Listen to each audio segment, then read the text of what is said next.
All right, so this is just going to show you kind of one of the properties that we learned about squares, about their diagonals and the right angle. I've got some trim that I'm trying to put underneath this countertop here. And this corner is a 90-degree angle.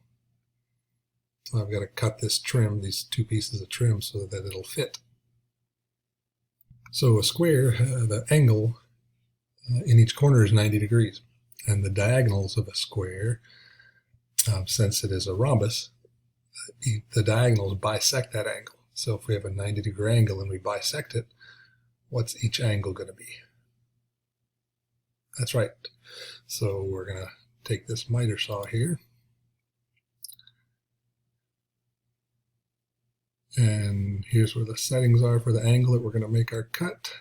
So we set that to 45 degrees. And then when we cut this piece of trim,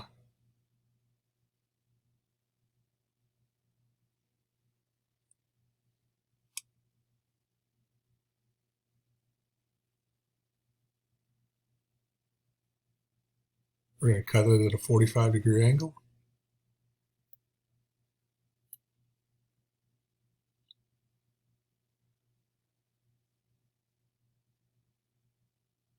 And we cut the other piece at a 45-degree angle.